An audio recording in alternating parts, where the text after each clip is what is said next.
Hi, I'm Jake. I make RPG supplements and videos about Pathfinder 2, or PF2. I love PF2.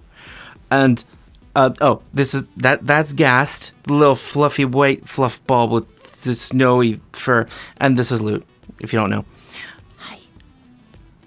This one smells like cheese. I don't know why. He just does. It smells like cheese and cracker things. That's what he smells like. Whatever. Anyway, you didn't need to know that. I want to mention a few ways that I use my favorite question to help me in gaming, either with character creation or with making a story or adventure for people. So this is going to be sort of more in-depth than most people want, but if you're building a character, my suggestions are going to help with theme and motivation and help you get into the head of your character, so it's more for roleplay and story than mechanics. Similarly, the tips that I have for a GM are going to be mostly to help lay details of your setting or to help things seem like they make sense, that they're happening in this area. It can also lead to interesting ideas you otherwise wouldn't have thought of, mechanically speaking. So, will you lay down? You are so weird. He's doing a push-up. Lay down. Dude, you're making me nervous. So, when I'm making a character, first you pick a class, right? So then, like, if I'm picking an oracle, I'm like, okay, so why is this character an oracle?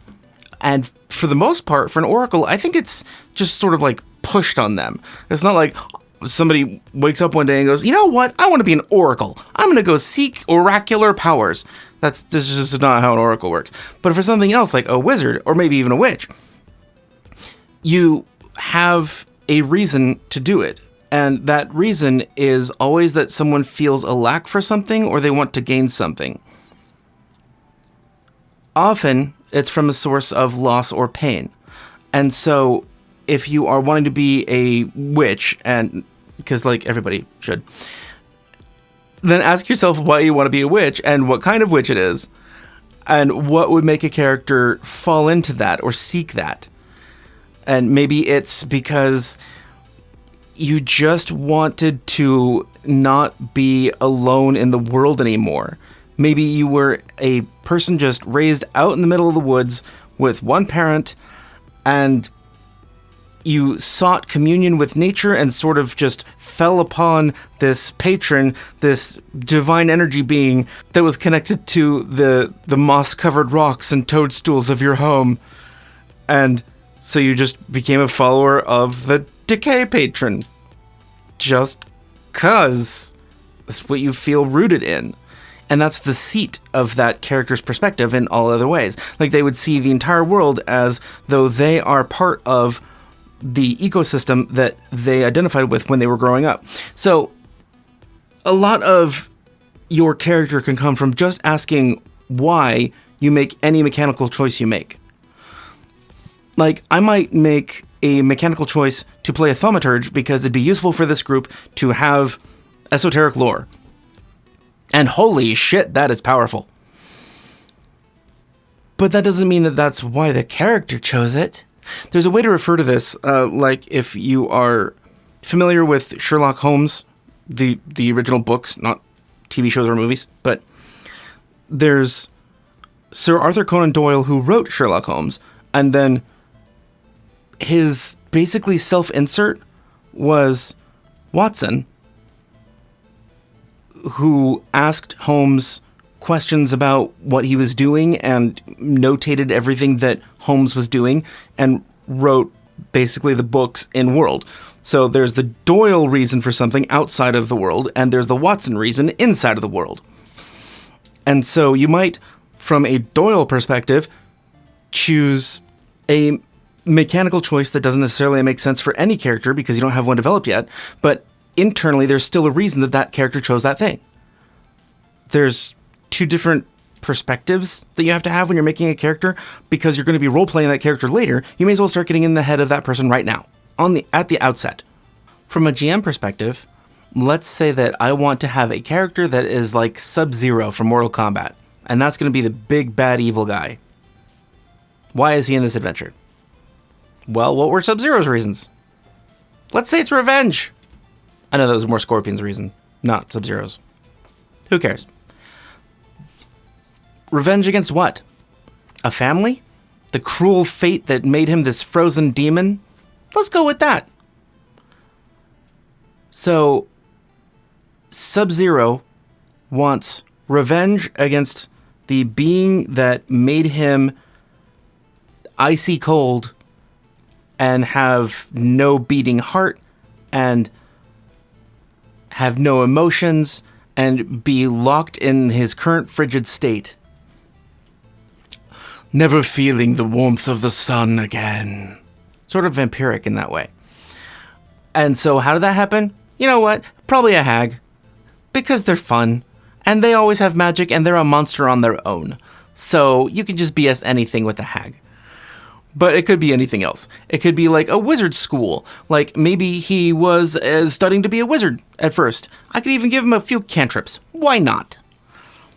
And his apprentice studies went askew. They went pear-shaped, as they say. And a fire spell blew up in his face.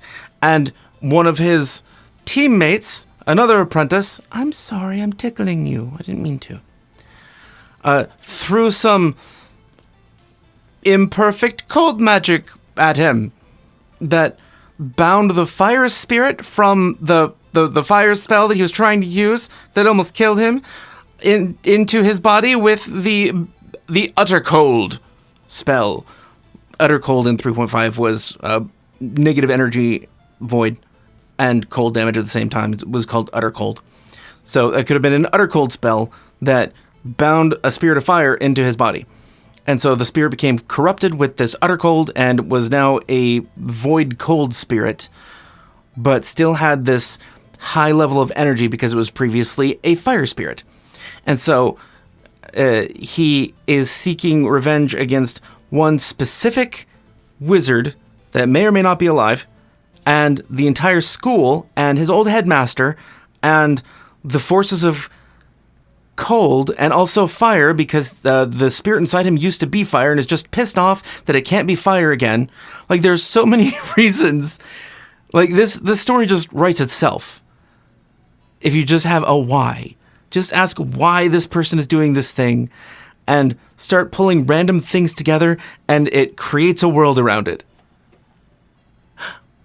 Going a little bit deeper, literally, like, let's say you're creating a dungeon, or you're just adding to a dungeon that already exists. Let's say there are orcs in this dungeon. Why do they exist in this dungeon? Well, they're serving a larger power, or maybe they were trapped down here. That would be an interesting way to do that. Maybe they have their own society that they've put together from disparate monsters that are all trying to get out of this dungeon. And there's a curse on the dungeon that as soon as they try to find their way out, they get turned back around and they find themselves lost again. And then they have to find their people again. So they've just stayed in this one area that is safe to them, because if they try to go too far outside that area, they get teleported to different parts of the dungeon and they might get killed or lost. So these monsters might appear as, regular greenskins. Oh, they're vicious, evil, ugly creatures and trying to kill us. But at the same time, they might think that the heroes that are adventuring in this dungeon came from the outside, and so they might be able to get out. Especially if they have some sort of magic with them. And so these orcs that were originally just a band of thugs that you were going to throw against your party have a really good reason to question the party of heroes and maybe even ally themselves with them to try to get out of this under maze that they've found themselves in. And maybe the only food they get is from monsters further below killing each other, and they have to scrounge for food and sneak in and steal from other creatures, or from a party of adventurers coming in. So they might try to steal the food of the party, or try to kill them for their food, or try to barter for their food. Maybe they have rare parts of monsters that the party couldn't possibly get, but these orcs orcs and goblins and hobgoblins and kobolds and why not gnomes have had to fight these magical monsters that live deeper in the dungeon for months or even years. And so they have all sorts of interesting, like, shuln daggers and magical things that, to them, it's just what they have to survive. But for the party, it's really rare and uncommon. I guess I could just go on from there. Anyway, if you ask why, it will always lead to something. If you assume that there's an answer, oh my god, you splattered everywhere. How did you do that? Oh, it's everywhere. It rained. It rained on my table. Ew. Ew. I'm sorry, I'll clean this bag. It's fine. Kitty spit. Anyway, if you assume that there's an answer and you ask why of anything, it will lead to more interesting things. And if you're struggling, come to the Discord. There's a link down below in the description and also on the homepage of YouTube, or the channels page on YouTube. And we'll be happy to help you with your whys and hows and wherefores, which also means why. It does. I mean, that's how it was used by Shakespeare. It doesn't matter. So, thank you for any way that you help this channel. If it's being a patron, I appreciate you. If it's liking, commenting, subscribing, sharing, whatever you do to watch this channel. One dude, friend of mine, he watches these videos over and over and over again just to give me more watch hours.